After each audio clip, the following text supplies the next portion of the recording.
they extended themselves to you so you could share them with other unity ministries.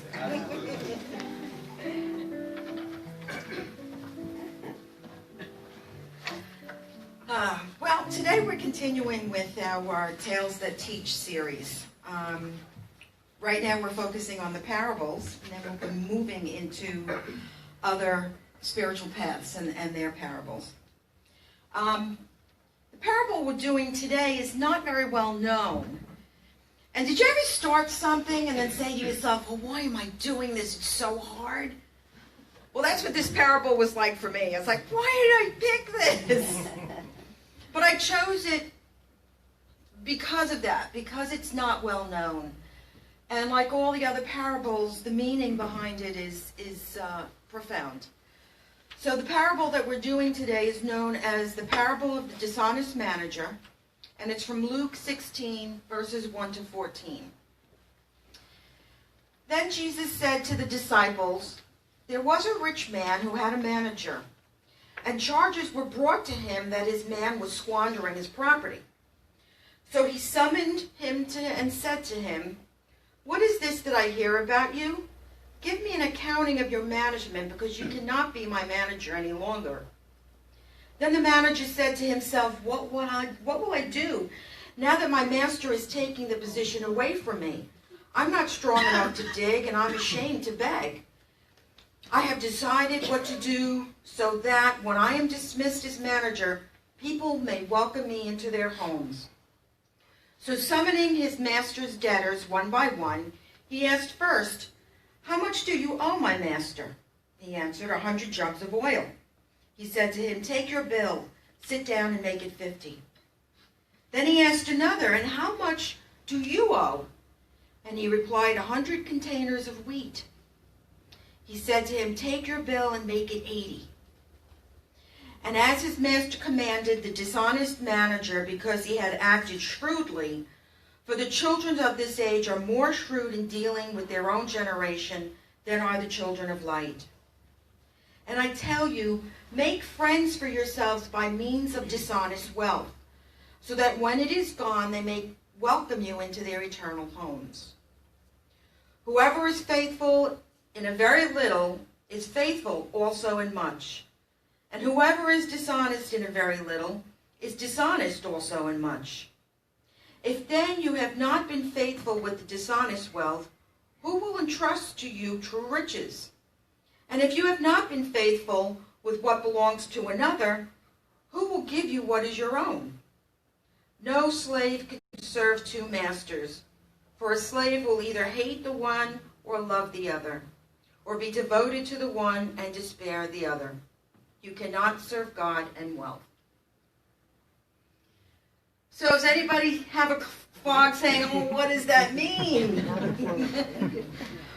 I had to go back and read it over and over before I started dissecting it and interpreting it.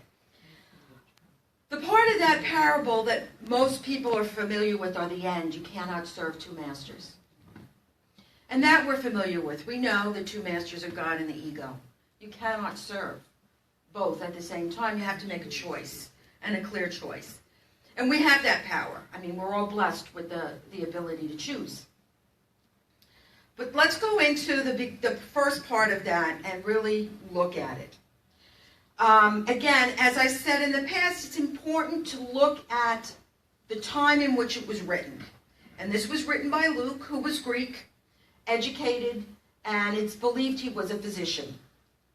And again, he wrote most of what he wrote to exclude everyone. His message was about exclusivity, that no one is left out, and that Jesus' teachings were for all people, not just the Jewish people who were his followers, but they were to be all-inclusive. Okay, let's look at this. Right off the beginning, we have the rich man, the owner, the master. And this refers to the God within us. This refers to that sense of ourselves that is the Christ, that we refer to as the Christ. That part of us that knows principle, that practice principles, that know and acknowledge and live from our divine nature. That part of ourselves that is in divine flow with all things. The servants are our thoughts and our beliefs. And the manager is the ego. So here we have our God self, our thoughts, and the ego. So where do we align ourselves with our thoughts? And that's part of the choice. So we can continue with this by knowing that, again, the rich man was God. The servants are our thoughts and beliefs, and the manager is the ego. It is through the Christ of our being that we have access to everything we need. It is through the Christ within that we have access to the 12 powers, to the principles that we practice, the Unity 5 principles, to divine law. And that is within every person. And when we practice and live our lives from that, we are sustained and we are at peace. We know that within us we have the wisdom and the guidance to shape what we manifest in our lives. Yet in this story, what was available from the rich man was squandered. It was being wasted. It wasn't being applied. He was cheating his master. So there was a call for accountability. The manager said it. He said, oh, I got caught. I'm losing my job. How am I going to sustain myself? And don't we do that? We flip from knowing the truth of who we are and living our lives from that state, or allowing the ego to rule us. And what's in between? Our thoughts. And we shape our thoughts based on what we're in alignment with. So the manager, the ego, immediately moved to a place of fear. And he began imagining all the horrible things that might happen to him because he lost his job. He felt that he lacked wisdom, he lacked courage, and he lacked skills to go on or to go alone. Which is exactly what happens to us when we allow the ego to rule our lives. All that wealth of knowledge and ability within us that sustains us is wasted when we take the hand of the ego instead of taking the hand of spirit. And that's what the ego does, is it embraces fear, and it does its best to keep us from realizing our true nature. We know we all have these gifts. We know that there is infinite good, and we have access to it all. As Rebecca said this morning, we are in a major shift within this community to move away from fear and to embrace our divine potential, to embrace the abundance that is ours in all areas of our lives. And when we side with the ego, none of that is available. So the manager, or the ego, begins to bargain. He makes deals on behalf of the rich man. He seeks to appease the others in the belief that they will support him when he loses. So I'll lower what you owe my boss so that you'll take care of me in the future because I did a good deed for you. You can lower what you owe my boss, but remember me in the future because you got to take care of me. And that's what the ego does. The ego bargains. And that too is for us. Where do we bargain in our life? What is it that we're willing to give up so that we have this sense of full security within us? So that we have this sense of full security that as long as I don't do that, I'll bargain. And if I tell somebody what they want to hear, then I don't have to worry. They're going to support me. They're going to sustain me. Now immediately we see that when we do allow the ego to run our lives, all of our security is based on something outside of us and not within us. And that's what the ego does. Have you ever been in a group of people who were gossiping and you decided not to gossip? Do you feel very welcome? Because like embraces like. And if you bring your light to that, you may not be accepted. You may be turned away for not doing what the crowd is doing. You know, we see that in everyday life. We can be part of the problem or we can be part of the solution. We see a lot of difficult things going on in the world. We see it in the news all the time. And it's very easy to slip into fear. Very easy.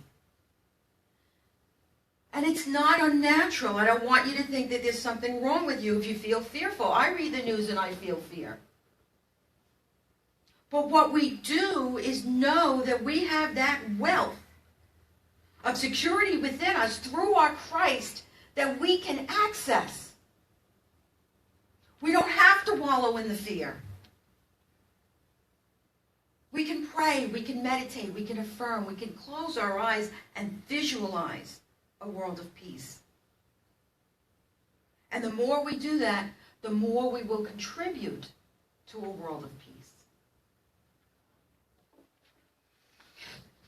Now, what's happening in this parable is what happens when the manager looks at his own stuff. Again, he became very fearful, and he went out to make bargains. And again, that's what the ego does.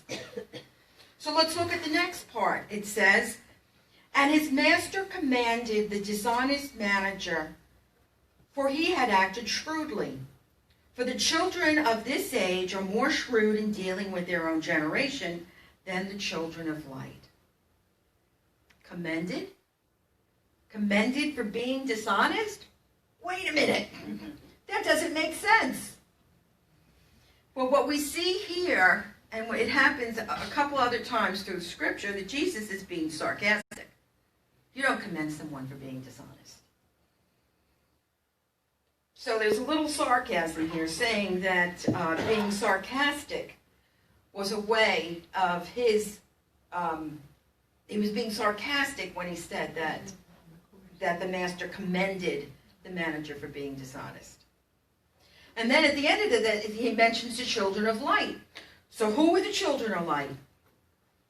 We are the children of light, and our thoughts, when we function at that level of truth, are light. Pure light. So we can bring anything that we're fearful of to the light. And then function from that level. The parable goes on to say, and I tell you, make friends for yourselves by means of dishonest wealth, so that when it is gone, that they may welcome you into their eternal homes. And again, this is another part where Jesus is being sarcastic. He does this again in other scriptures, particularly in Luke chapter 6 when he tells a story about a beggar. What he's saying here too is that when you're dishonest, you're going to continue to be dishonest and be with people who are dishonest. So he's, in a roundabout way, he's being sarcastic and he's saying, no, don't do that. Because what we have within us, what we live with, that's what we will manifest and that's what we will put ourselves around. However, if we recognize what's going on in the moment, we have the ability to change it. And also we have the ability to look at others in a different light. And the parable continues with, whoever is faithful in a very little is faithful also in much. And whoever is dishonest in a very little is dishonest also in much. If then you have not been faithful with the dishonest wealth, who will entrust to you the riches? If you have not been faithful with that which belongs to others, who will give you what is your own? And so what does it mean to be faithful or dishonest? And this once again takes us back to how we interact with the Christ of our being. Are we being faithful to our divine nature? Or are we being dishonest by not recognizing the truth of divinity that is within us? So you can only be dishonest with yourself. You can't be dishonest with anyone else unless you're dishonest with yourself first. And we deny ourselves when we forget our divine nature. If we forget all the gifts that we were given, we forget that we are not just egos, that we are the light. We definitely are the children of the light, and we have that light within us. The parable ends with, no slave can serve two masters, for a slave will either hate the one or love the other, or be devoted to the one and despise the other. You cannot serve God and wealth. And I will paraphrase that and change wealth to ego. You can't serve God and ego. You have to choose one. So we have to choose. Who are we going to serve? Are we going to serve what the world wants us to think? Are we going to serve what's going on in the world that's trying to drag us down? Or are we going to serve our Christ selves and raise up what we see going on in the world? Raise the consciousness. Bring it to a higher level. That when something that's going on is negative, we have the power to change our mind about it. We have the power to move through it and see good. You know, last week I spoke about divine order, that everything is in divine order. Yes, we see occurrences, we see things happening in the world that are not fun, that are not good, that are downright horrible. But we need to look at that and know that because of that circumstance or that instance or that event, people are rising to the occasion to either help or change the minds or change the attitudes of what's going on by changing their own first and being the light and shedding the light. We choose to serve. Not once, but in every moment. We choose to serve truth or the ego. Not once, but every moment, every day. The opportunities are there. We may not recognize them, but the opportunities are there at every moment. When someone says something negative, we can choose then. Do we add to that? Or do we bring light to it? Do we change our minds and see it differently? We have that power, and we have the opportunity at every moment. We choose every day and every moment who we will serve. We have the opportunity to not deny the truth of who we are. We have the opportunity to be that truth at every moment. And this idea of choosing every moment is written throughout Scripture. In the Old Testament, Joshua 24:15 says, "Now if you are unwilling to serve the Lord, choose this day whom you will serve, whether the gods your ancestors served in the region beyond the river of God, or the land you are living. But for me and my household, we will serve the Lord." The Lord represents truth, just as the Master, God, the Christ within us. This is urging us and telling us once again that we can choose at any moment to serve the good, to serve God, and to not ignore the strength and the power that is our birthright, that each one of us has to live the life from that level, from the level of the Christ within. So, you are your household. Who will you serve? Will you allow the ego, the manager, to run your life? Or will you rise above that and be the truth and live divine law? Be your divine nature in the world. Live based on truth principle. That answer is within you. And now I invite you to close your eyes as we move into our meditation.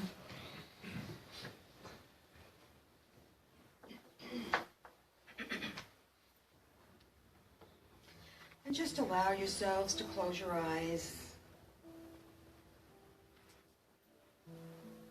And allow yourselves to relax within your seats. Sitting in a comfortable position. And allowing yourselves to relax.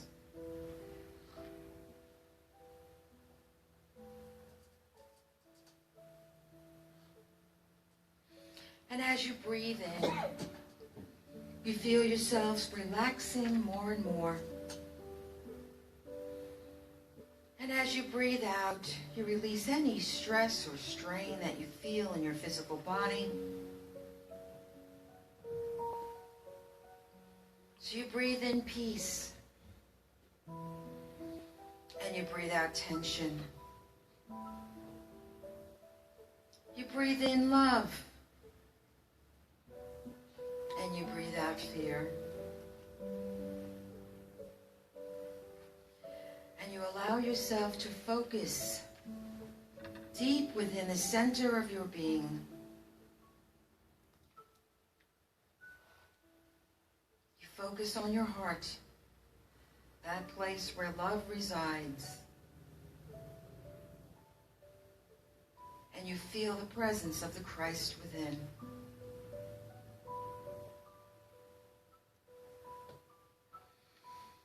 I know I have the power of choice. And I live my life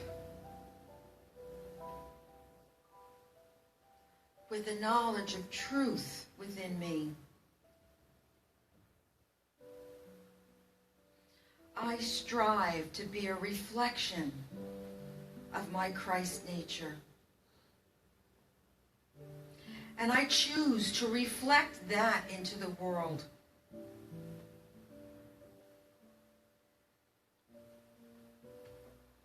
Yes, I am met sometimes with the harshness of physical reality. But I have the power within me to see beyond those limitations. I have the power within me to see beyond hate and only know love.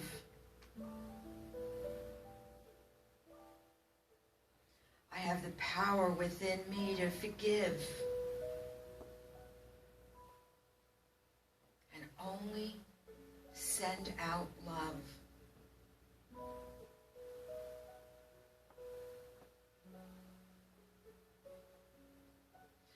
I have the power within me to affirm and own the gifts that I've been given. And I no longer deny my true nature. I bask in the light.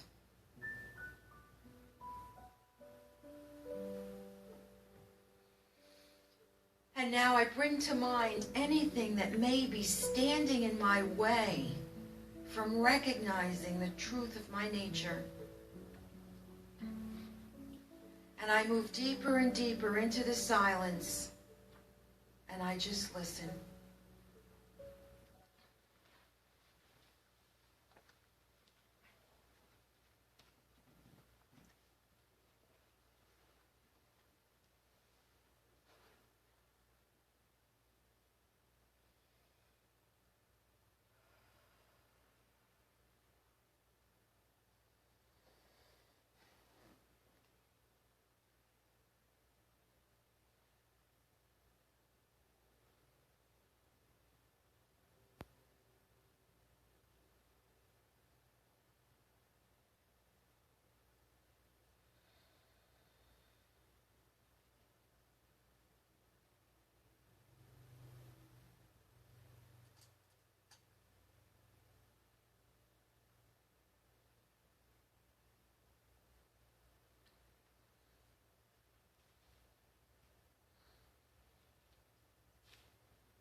And now I bring to mind anyone who may be in need of prayer. I hold them and the situation in the light, and I affirm that there's a power and a presence within them that can see them through anything. We also hold in the light anyone who is in extreme fear or functions from the level of hate. We affirm that they have the ability to rise above anything that may be keeping them down. They have the ability within them to change their mind, to change their thought, and be the love that they are.